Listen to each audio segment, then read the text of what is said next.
जयणानि। आगम में कहा गया है, जहाँ किंपाग फलानम परिणामो न सुंदरो एवं भुत्तान भोगानम परिणामो न सुंदरो। भोग का परिणाम कैसा होता है? आगम वाणी में किंपाक फल का प्रयोग उपयोग भोग की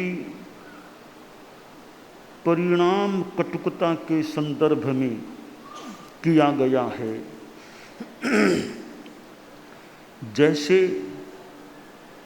किंपाक फल को खाने का परिणाम सुंदर नहीं होता, इसी प्रकार भोगे हुए भोगों का, भुक्त भोगों का परिणाम भी सुंदर नहीं होता। किंपाक फल सुंदर होता है और खाने में स्वादिष्ट होता है। देखने में सुंदर हो और खाने में स्वादिष्ट हो, आदमी का मन ललचा जाए, खा लूं खा लूं खा लूं। तो खा लोगे, परिणाम क्या आएगा? परिणाम प्राणांत तक, प्राणांत हो सकता है। तो आपात पटु और परिणाम कटु। किंपाक फल आपात पटु हो सकता है, परंतु उसका परिणाम, खाने का परिणाम कटु होता है। इस उपमा से, किंपाक फल की उपमा से आगम में भोग के बारे में बताया गया है कि भुक्त भोग भी किंपाक फलोपम, किंपाक फल के समान होते हैं। आदमी कोई भी पदार्थ का भोग करता है, पहले आदमी उसको भोगता है, फिर वो पदार्थ आदमी को मानो कई बार भोगने लग जाता है। एक संस्कृत में श्लोक आता है, भोगा न भुक्ता वयमेव भुक्ताः कालो न यातो वयमेव याताः तपो न तप्तं वयमेव तप्ताः तृष्णा न जीर्णा वयमेव जीर्णाः। कवि ने कहा, चार बातें बताई है कवि ने। पहली बात, भोगा न भुक्ता वयमेव भुक्ता, कि भोगों को नहीं भोगा, हम खुद भुक्त हो गए, भोगों ने हमको भोग लिया। पहले आदमी शराब पीता है, फिर शराब मानो आदमी को पीने लग जाती है। पहले आदमी शायद जर्दा आदि, गुटखा आदि खाता होगा, फिर ये चीज़ें आदमी को खाने लग जाए। तो भोगों को क्या भोगा, भोगों ने हमको भोग लिया, हमारा यह हाल हो गया। तो भोगा न भुक्ता वयमेव भुक्ता, हम ही भुक्त हो गए। ये पहली बात बताई। दूसरी बात बताई, कालो न यातो वयमेव यातः। कवि की कल्पना है कि काल क्या बीता, काल क्या गया, हम खुद बीत गए। एक दिन, एक समय बचपन में थे, एक प्रौढ़ या वृद्ध आदमी सोचे 80-85 वर्ष का, कि एक समय था हम बच्चे थे, वो समय था हमारे जीवन का, कैसे खेलते थे, कूदते थे। या हम लोग इस रूप में याद कर लें, एक समय था जब गुरुदेव तुलसी के पास कितने साधु साध्वियाँ उनके संरक्षण में सानिध्य में रहते थे, कितने संत बाल मुनि के रूप में गुरुदेव तुलसी के आसपास रहते, उनके साये में सानिध्य में रहते थे। परंतु अब उन दिनों को कोई याद करे, ते ही नो दिवसा गताहा, वे दिन तो हमारे चले गए जब इस प्रकार बचपन में रहते थे। कभी थोड़े तेज चलते, कभी किसी कहीं चले जाते, कहीं चले जाते। तो कालो न यातो वयमेव याता, काल क्या बीता, हम खुद बीत गए। कि वृद्ध आदमी सोचे बचपन में थे, खेलते कूदते, पर आज तो वृद्ध हो गए, 80-85 के में 9वें दशक में आ गए, तो हम खुद बीत गए। हमारी शरीर की वो स्थिति थी, अब वो भी चली गई। अब वो स्थिति कहाँ है शरीर की? कहीं झुर्रियाँ पड़ गई चेहरे में, और कहीं कुछ चमड़ी कैसी हो गई यार। तो वो काल क्या बीता, हम खुद बीत गए हैं। तीसरी बात बताई है श्लोक में, तपो न तप्तम वयमेव तप्ताः, कि तपस्या तो नहीं की, तपस्या नहीं, हम खुद संतप्त तप्त हो गए। कितना ताप, कितना तनाव, हम खुद तप्त हो गए। तप नहीं तपा, हम खुद तप्त हो गए। तपस्या भी आदमी को जितनी हो सके करनी चाहिए। नवकारसी जैसा छोटा तप है, नवकारसी तो छोटा तप, अनुकूलता रहे। अभी तो खैर योगक्षेम वर्ष है, यहाँ मानो प्रवास है कोई, अभी प्राय कोई बिहार की बात नहीं है, तो यहाँ तो खैर नवकारसी का और भी ध्यान दे लें। पर योगक्षेम वर्ष के बाद में भी एक जगह रहना हो, अब सेवा केंद्र हैं, एक जगह ही रहना है, मान लो प्राय आशा रखें प्राय, तो सेवा केंद्र में रहने वाले चारित्रात्माएँ साध्वियाँ संत भी जो सेवाग्राही है, थोड़ी अनुकूलता है भी, एक ही जगह है तो नवकारसी तो कर लें, इतनी क्या जल्दी है, नवकारसी तो आने दो, बाद में कुरला देखना। अब तो नवकारसी का लक्ष्य रखें कि सूर्योदय हुआ कि यच्चा लाओ, यच्चा वो लाओ, वो लाओ। अभी सूर्योदय हुआ, नवकारसी अगर आ जाए तो नवकारसी के बाद नवकार मंत्र उच्चारण करके फिर कुरला करो, फिर देखो। एक नवकारसी छोटा सा एक तप है। तो अगर हम चारित्रात्माएँ की बिहार में करें तो बहुत ही बढ़िया है, बिहारों में भी कर ले। नाश्ता आगे जाके देखते हैं, वो बाद में, अभी तो चलो नवकारसी आने दो, बाद में पानी पीना हो तो पी लो और चलो, कोई नाश्ता नहीं। देखिए बिहार से पहले कोई नाश्ता नहीं लेना हो, कुछ भी नहीं, पानी भी नवकारसी के बाद पी लें, अभी चलो, चलते रहो, चलते रहो। तो यह भी एक अच्छा क्रम। बाकी तो अपना अपना शरीर है, अपना अपना स्वास्थ्य का क्रम है, कि वरना सुबह सुबह अगर बिना खाए बिहार हो सके तो। परम पूज्य आचार्य श्री तुलसी की स्मृति हो रही है, संभवतः बहुत बार देखा होगा बिना नाश्ता किए बिहार होता था। गुरुदेव तुलसी बिना नाश्ता लिए भी बिहार करते थे। तो साथ में नवकारसी का भी पानी भी अभी नहीं पीना, ज़्यादा तकलीफ न हो तो भी अभी थोड़ा नवकारसी आ जाए, एक नवकारसी तो मेरे हो जाए। तो यह बिहारों में हो तो बहुत ही बढ़िया। जिनके यच्चा की परवस्था न हो, स्वास्थ्य की अनुकूलता हो, तो फिर तो अपना बिहार करो, बिना प्रातराश किए, बिना खाए। आगे देखना, आगे फिर गोचरी देखना आगे जाने के बाद।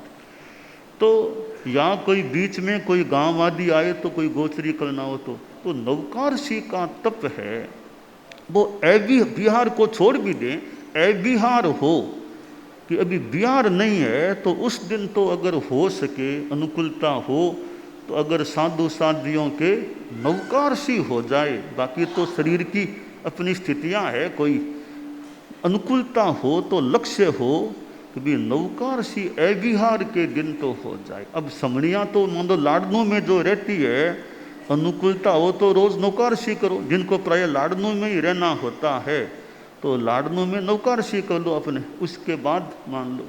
ये मुमुक्षु बाइयाँ लाडनों में रहने वाली है, कभी होश के नौकार सी पता नहीं करती है कि नहीं, नौकार सी होती रही रोज, नौकार सी होती है एक, हो तो बनना प्रयास यथासंभव भी नौकार सी एक हो जाए, लाडनों में ही रहना है तो अपने यहाँ नौकार सी तो होती रहे।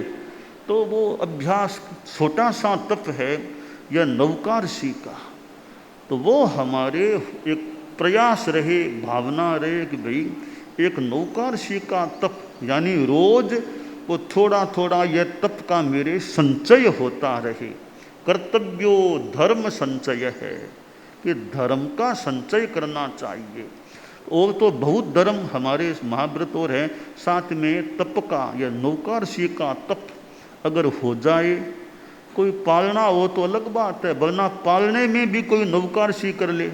गुरुदेव तुलसी की मुझे स्मृति, फिर संवत्सरी का पालना होता तो नौकारसी के बाद कुरला, नौकारसी के बाद, नौकारसी से संभवतः प्रायः मेरे देखने पहले नहीं, नौकारसी के बाद, पहले प्रोग्राम होता खमत खामना का, उसके बाद प्रायः लोग नौकारसी से पहले संभवतः प्रायः वो कुरला और वो नहीं, तो ये संवत्सरी के पालने में भी नौकारसी। तो उपवास के साथ नौकारसी कर ले तो वह तो ऊपर एक और थोड़ा आय हो गई कि वो एक उपवास का फिर मानो विभूषण हो गया, नौकारसी और साथ में जोड़ दी। तो तपो न तप्तम वयमेव तप्तः, कवि ने कहा तप नहीं तपा, हम खुद तप्त हो गए, संतप्त, हम तप्त हो गए। तो भी तपस्या जिंदगी में जितनी हो सके करें। चौथी बात बताई, तृष्णा न जीर्णा वयमेव जीर्णा, तृष्णा बूढ़ी नहीं हुई है, हम खुद बूढ़े हो गए हैं, जीर्ण हो गए हैं, जीर्ण शीर्ण हो गए हैं कि बुढ़ापा आ गया है तो भी तृष्णा अभी भी बलवान है, युवा है, वो इच्छा, हालांकि सब में हो जरूरी नहीं है, किसी में हो तो तृष्णा उम्र आने के बाद भी अगर है तो भी ये तो अच्छी नहीं मेरे लिए, मैं बूढ़ा हो गया तो अब तो तृष्णा मेरी कम हो जाए। तो यह आशा, लालसा, तृष्णा, वो श्लोक वैसे थोड़ा ज्ञात होगा, अंगम गलितम पलितम मुंडम दशन विहीनम जातम तुंडम वृद्धो याति गृहीत्वा दंडम तदपि न मुंचत्यासा पिंडम भज गोविंदम भज। अग्रे वह्निः पृष्ठे भानुः रात्रौ चिबुक समर्पित जानुः भैक्षं चान्नं तरुतलवासः तदपि न मुंचत्यासा पासः। कि यह स्थिति है कि इतना वृद्धत्व आ गया, तदपि न मुंचत्यासा पिंडम, आशा पिंड को नहीं छोड़ता, लालसा बनी रहती है कि शरीर गल गया, चेहरे पर झुर्रियाँ पड़ गई है, मुंह में बत्ती सी नहीं रही, दांत गिर गए हैं, हाथ में अब लाठी कुछ गेडिया कुछ लेकर चलना पड़ता है। इतना वृद्धत्व होने पर भी वो तृष्णा बूढ़ी नहीं हुई है, वो भी तदपि न मुंचत्यासा पिंडम। कोई सन्यासी साधु, कोई साधक, कैसा साधक, अग्रे वह्निः पृष्ठे भानुः, आगे तो आग है, यानी चारों ओर मान लो आग, ऊपर भानु, सूर्य का आतप ऊपर से आ रहा है, पंचाग्नि तप, इतना ताप गर्मी सहन करने वाला साधक है, आताप ना लेने वाला। इस प्रकार की सर्दी आती है कपड़े उतार देता है, ठंड लगे तो रात्रौ चिबुक समर्पित जानुः, कि ठुड्डी को यूँ घुटनों के लगा करके सिकुड़ करके बैठ जाता है, सर्दी सहन करता है, इतनी साधना है। और भैक्षम चान्नम, अन्न कैसे मिलता है, खाना नहीं बनाता, भिक्षा से, भिक्षा में जो मिला वो अन्न खाता है। तरुतलवास है, कितनी कठोर साधना, पेड़ के नीचे रह जाता है। रुक्ष मूले व एक, हमारे आगम की वाणी रुक्ष मूले व, कभी कभी पेड़ के नीचे साधु रह जाए तो वो साधक तरुतल वास है, पेड़ के नीचे वास करने वाला, इतनी कठोर साधना फिर भी तदपिन मुंचत्याशा पास है, आशा का पास उसको नहीं छोड़ता है। तो ये तृष्णा न जीर्णा वयमेव जीर्णा, तृष्णा जीर्ण नहीं हुई, हम खुद जीर्ण हो गए। तो कवि का ये श्लोक भोगा न भुक्ता वयमेव भुक्ता, कालो न यातो वयमेव यातः, तपो न तप्तम वयमेव तप्तः, तृष्णा न जीर्णा वयमेव जीर्णः। तो यह जो स्थिति है, भोगों की भी बात है। तो आगम में जो किंपाक फल की उपमा भुक्त भोगों के लिए दी गई है कि भी आपात भद्रता को ही मत देखो, परिणाम पर भी ध्यान दो, परिणाम दंशी न करे ई पावम, परिणाम को देखो, इसका परिणाम क्या आ सकेगा। तो परिणाम पर ध्यान देकर आदमी त्याग के पथ पर चलने का प्रयास करे, और संन्यास जैसा रत्न जिसको मिल जाए, साधुत्व जैसा रत्न, चिंतामणि रत्न जिसको मिल जाए, यह तो कितनी बड़ी चीज है। चरण रयण चिंतामणि भाग्य प्रमाणे पायो, भले भिक्षु स्वामी प्रसादे, कि यह जो चरण रत्न हमें मिला है वो अपने भाग्य से मिला, और व्यवहार में भी स्वामी जी के प्रसाद से उनके संग में आने का मौका मिला। करोड़ों ही काम पड़े कदा, गण में थिर पद रोपे, आना ना ही बिराजे, चरण रयण चिंतामणि भाग्य प्रमाणे पायो, भले भिक्षु स्वाम प्रसादी, करोड़ों ही काम पड़े कदा, गण में थिर पद रोपे, आना ना ही विराजे। थोड़ा अंतर हो सकता है पद्य में हो तो, पर मूल ये चिंतामणि रत्न जो मिला है, ये साधुत्व मिला है, तो इसमें तो त्याग है, संयम है, और करे तो तप है साथ में। तो साधु संयम तप से अपने आप को भावित करते हुए विचरण करे। संयमेणम तवसा अपाणं भावे मारे, आगम की वाणी है। संयमेणम तवसा अपाणं भावे माने, संयम और तप से अपने आप को भावित करते हुए विचरण करना। तो भी साधु के जीवन में संयम तप यह रहे, तो यह पंच महाव्रत रूपी जो संयम है, कितनी महत्वपूर्ण यह जीवन की स्थिति होती है। 5 महाव्रतों को धारण कर लेना और इनको धारण करके आजीवन, जीवन के अंतिम क्षण तक आराधना करते रहना, यह बहुत एक विशेष उपलब्धि, विशेष बात हो सकती है। और कभी कभी दुर्भाग्य से मन में कोई उच्चावच यों ऐसे भाव आ जाए, संकल्प विकल्प थोड़े गलत रूप में आ जाए, तो उन संकल्प विकल्पों से हम बच सकें, बचने का प्रयास करें। और थोड़ी कठिनाई भी आ जाए, कुछ भी आ जाए, उसको भी झेलें। तो वह अगर हमारा क्रम रहे तो कितनी अच्छी बात रह सकती है। एक सन्यासी था, तो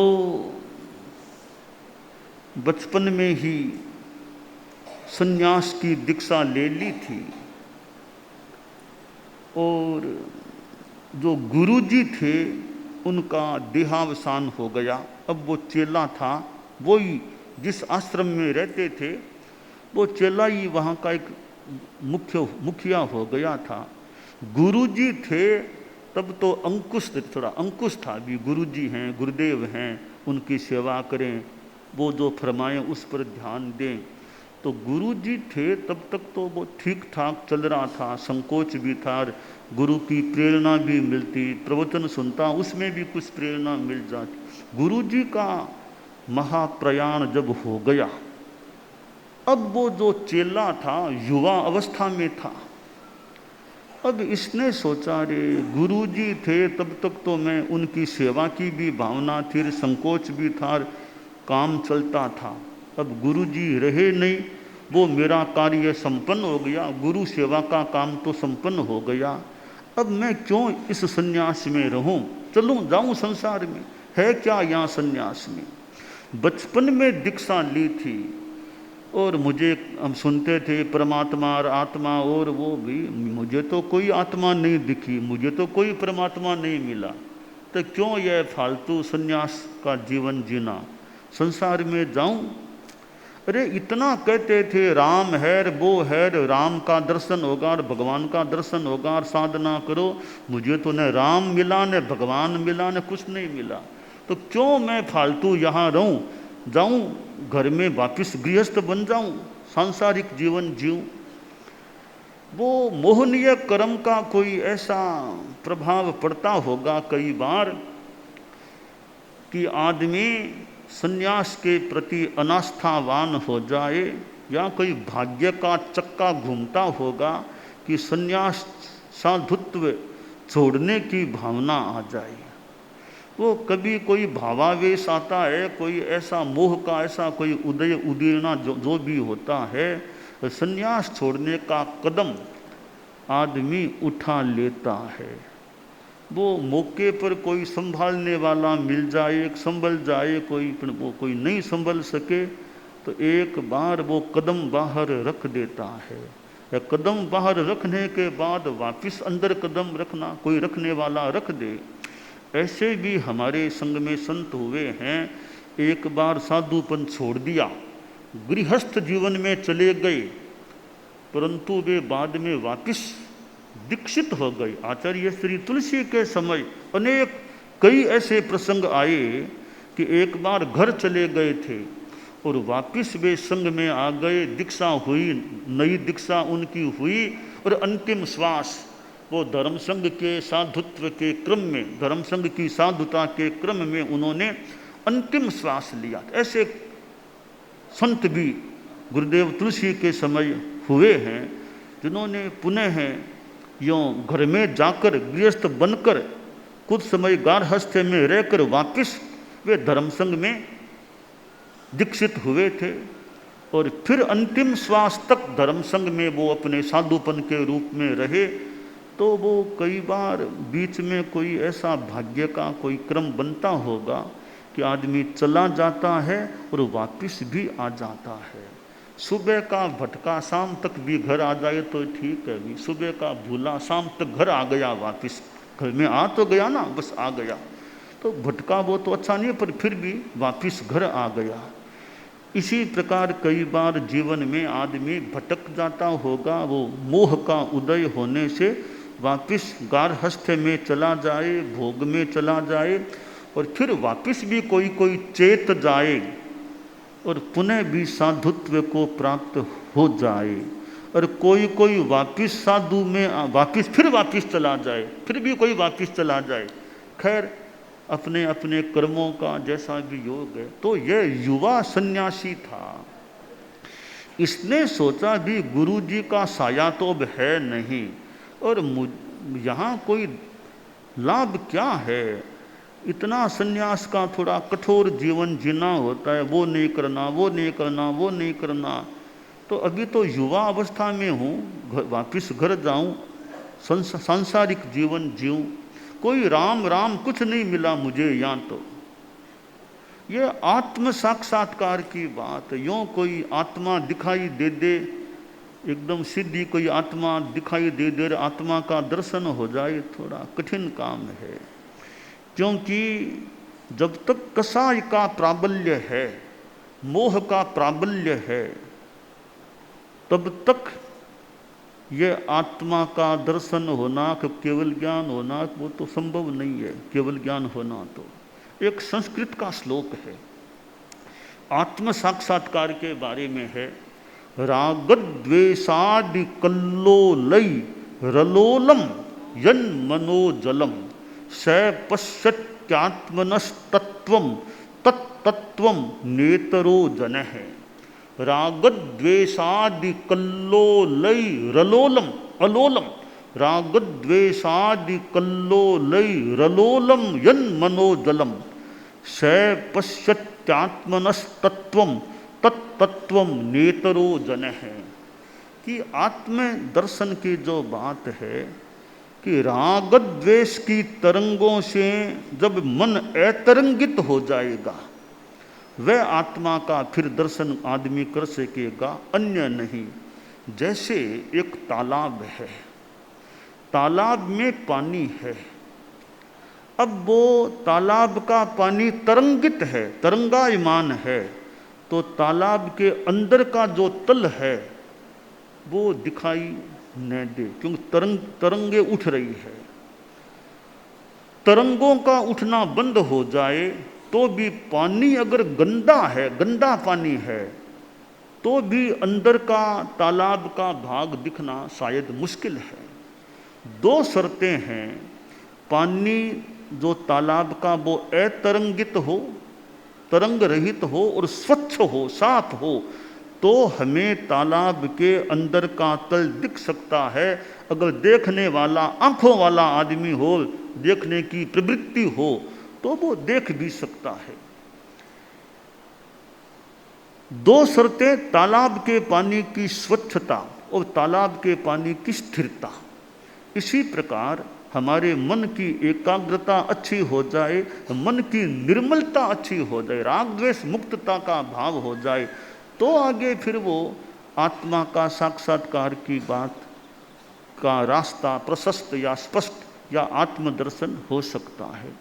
एक दर्पण है, दीवाल पर दर्पण लगा हुआ है। अब एक आदमी अपना चेहरा उस दर्पण में देखना चाहता है, तो वह जाकर के खड़ा हो गया दर्पण के सामने, तो दर्पण गंदा था, अंधा गंदा दर्पण था। तो गंदा दर्पण है तो फिर चेहरा साफ कैसे दिखाई दे। दर्पण एक गंदा तो नहीं था, फिर कोई उसको हिला रहा था, यूं ऊंचा नीचा कर रहा था, तो भी थोड़ी कठिनाई हो जाए बराबर चेहरे को देखने में। एक दर्पण न तो गंदा न दोलायमान, पर किसी ने पर्दा लगा दिया, ऊपर आवरण पर्दा लगा दिया, तो भी चेहरा नहीं दिखाई देगा। दर्पण में चेहरा दिखे तो तभी दिख सकता है या दिखता होगा कि दर्पण साफ हो, दर्पण स्थिर हो, दर्पण अनावृत हो, तो हमें उसमें अपना चेहरा दिख सकता है। अब अंधा आदमी जाकर के दर्पण के सामने खड़ा हो जाए कि दर्पण के न तो आवरण है, न दर्पण चलायमान है, न दर्पण गंदा है, स्वच्छ है, स्थिर है, अनावृत है, तो देखने वाला आदमी ज्योतिर्विहीन है, आंखों में ज्योति नहीं है, तो भी दर्पण में चेहरा कैसे दिखेगा। तो कई शर्तें हैं चेहरा देखने के लिए, दर्पण की स्वच्छता, दर्पण की स्थिरता, दर्पण की अनावृतता, और देखने वाला चक्षुष्मान हो, देखने की प्रवृत्ति करे, तो दर्पण में चेहरा दिख सकता है। तो यही बात हम साधना के क्षेत्र में देखें कि भी आत्मा का दर्शन है, तो वो भी तो फिर हमारी राग द्वेष की गंदगी न हो, वो चित्त एकदम स्थिर शांत है, साधना का प्रयास है, उतनी योग्यता, तो कोई आत्मा के दर्शन की बात हो तो हो सकती है। तो यह आत्मदर्शन की बात, तो वो युवा सन्यासी था, कोई हुआ ऐसा ही उदय मोह आदि का, मोह का कि घर चलो, घर रवाना हो गया, आश्रम से रवाना हो गया, किसी को कहा भी आश्रम को संभालना, मैं भी संभाल लूँगा, मैं तो सन्यास को छोड़ रहा हूँ, बाकी मैं संभालूँगा आश्रम को, आप लोग भी संभालना, पर सन्यास मैं छोड़कर जा रहा हूँ। तो हालांकि वेश तो अभी तक वो सन्यासी का ही था, पर पास में ही उसका गांव था। चला चलते चलते वो गांव की सीमा आने लगी, सीमा गांव का बाहर का भाग आ गया। एक दुकान दिखी, देखा दुकान में तो ये मेरा कोई बचपन का मित्र बैठा दिखता है, तो मित्र से मिलकर के फिर आगे चलूं। दुकान में घुसा, वो मित्र बैठा था, आज 25-30 वर्षों बाद दोनों मित्रों का साक्षात मिलना हुआ। मित्र ने भी स्वागत किया कि आओ, तुम तो जल्दी सन्यासी बन गए थे, मिलना हुआ नहीं, मेरा भी उधर आना हुआ नहीं, आज इतने वर्षों के बाद मिलना हुआ है, आओ बैठो बैठो बैठो। तो वो सन्यासी एक कुर्सी पर बैठ गया, थोड़ी अपने गप सप कह दें, मन की और की बातें की, बचपन की स्मृतियाँ की। तो बातें करते करते फिर वो जो सन्यासी, जो अब सन्यास छोड़ने वाला है, उसने वो दुकान में देखा कई पिंपे पड़े थे। तो सन्यासी ने पूछा, इन इतने पिंपों में क्या रखा हुआ है?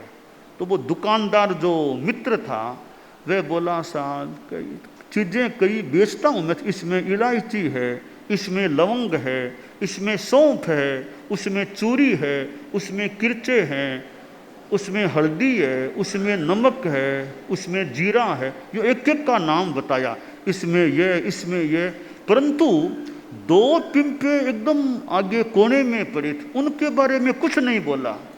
तब सन्यासी ने कहा, भैया उन 2 पिंपों का परिचय नहीं दिया, उनमें क्या चीज़ है, कुछ नहीं बोला तुमने। तब वो दुकानदार बोला, अरे उनमें तो राम राम है, उनमें तो राम राम है। अच्छा, राम राम भी कोई खाने की चीज़ होती है क्या? राम राम क्या चीज़ होती है? तो वह दुकानदार बोला, तुम जानते नहीं, हमारी भाषा है। क्या भाषा है? कि जो कोई पिंपे खाली होते हैं ना, हम उसमें कई बार, उसमें तो राम राम, यानी वो खाली है, उनमें कोई चीज़ नहीं, तो खाली के लिए हम राम राम का प्रयोग कर लेते हैं। जैसे कि दुकान को बंद करना तो दुकान को मंगल करना, दुकान को बढ़ा दिया मंगल, ऐसी भाषा बोलते हैं। तो इसी प्रकार खाली पिंपों के लिए कई बार खाली न कह के उनमें तो राम राम है, ऐसा बोल देते हैं। अब सन्यासी ने सोचा, रे राम राम, खाली पिंपों में राम राम है, ओहो कितनी बढ़िया बात कह दी, खाली में राम राम है, भरे हुए में नहीं। भरे हुए में तो नमक है, एक हल्दी है, एक इलायची है, एक सौंठ है, एक जीरो है, राम राम नहीं है भरे हुए में, खाली में राम राम है। अब छोटी सी बात ने सन्यासी की दृष्टि को, मानो दिशा बदल दी। अरे कितनी बढ़िया बात, खाली में राम राम है, तो मैं अभी तक खाली हुआ या नहीं, राम कैसे मिलेगा? अभी तो कितना गुस्सा भी आता है, अहंकार भी है, तो राम कैसे मिलेगा? खाली बन जाऊंगा तो राम मिलेगा। जैसा इसने कहा, खाली में राम राम है, दिशा बदल गई, लौट गया कि नहीं, वापिस आश्रम में जाके साधना ही करूंगा। अभी तक वेश मैंने छोड़ा नहीं सन्यास का, तो अभी पूरा काम तो हुआ ही नहीं गारहस्थ का। वापिस गया, उसी वेश को रखा और उसी वेश में फिर साधना की। अब मुझे खाली होना है, खाली होना है, क्रोध मान माया लोभ इनको निकालना है। तो मुमुक्षु भाइयों का भी वो शिविर अभी लगा होगा 7 दिनों का भी, तो साधना है तो थोड़ा खाली बने। हम सभी, ये तो कह रही, हम सभी के लिए बात है, कसायों से चेतना को खाली करने का प्रयास करें। क्रोध मान माया लोभ राग द्वेष ये जितने पतले पड़ जाएं तो भी हमारी साधना पुष्ट हो सकती है। तो खाली में राम राम, छोटा सा एक वाक्य या वाक्यांश, खाली में राम राम, खाली में राम राम, इतने से वाक्यांश या वाक्य ने एक गिरते हुए सन्यासी को थोड़ा आलंबन दे दिया, वापिस आश्रम में जाकर साधना में लीन हो गया। तो यह आगमकार ने जो कहा है, जहाँ किंपाग फलाणम परिणामो न सुंदरो एवं भुत्तान भोगाणम परिणामो न सुंदरो, कि ये किंपाक फलों का जैसे परिणाम सुंदर नहीं होता है, उसी प्रकार भुक्त भोगों का भी परिणाम सुंदर नहीं होता है। दानान शिष्ठम अभयपयाणम सच्चे सुया अणवज्जं वयन्ति तवे सुया उत्तम बम भचेरम लोगुत्तमे समणे नाय पुत्ते।